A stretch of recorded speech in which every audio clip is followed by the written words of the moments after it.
In my last video, I spoke about King Chizkiyahu, who ruled in Jerusalem over Judea some 2,500 years ago, and the divine miraculous salvation that he and the Jewish people experienced on the first night of Pesach from the invading forces of the Assyrians led by Sancherev Melech Asher.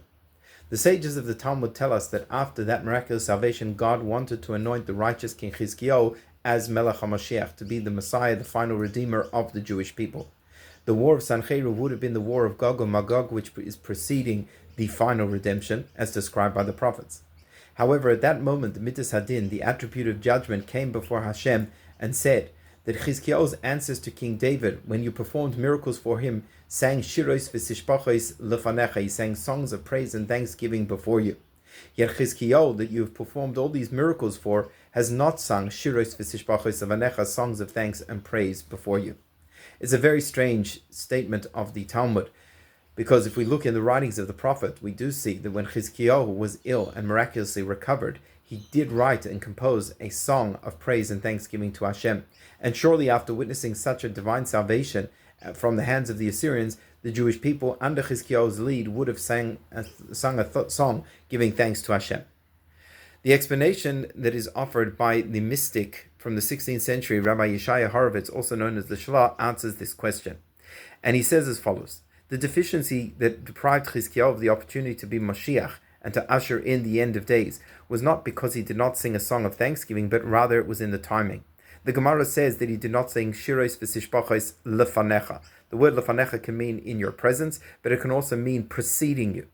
See, the problem was that Chizkiyahu only sang his song, gave thanks, after the miracle had unfolded. Once he had seen Hashem come through with the divine salvation, then he had faith. Then the Jewish people had Emunah, they had belief in God, and then they sang their song, which gave voice to that Emunah and to that faith.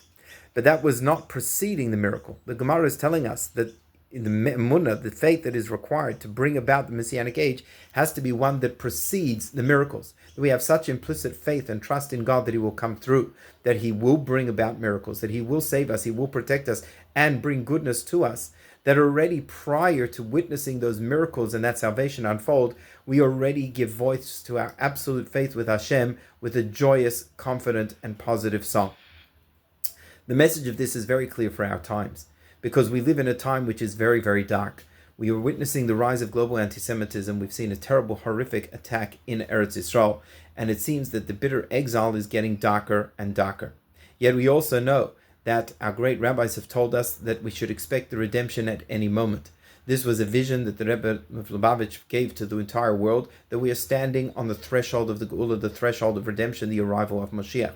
And therefore we have to take a lesson from Chizkiyahu, that the faith that will bring about this redemption, the faith which will bring the coming of Mashiach, is one that even whilst we are in the darkness of exile, even when we're facing hardship and adversity, we have such implicit faith and trust, and we strengthen that faith and trust in God, and we give voice to it with a song of positivity, a song for the belief and hope that it will be better, the hope and belief that we will witness the miraculous salvation, redemption, victory, and returning of our captives.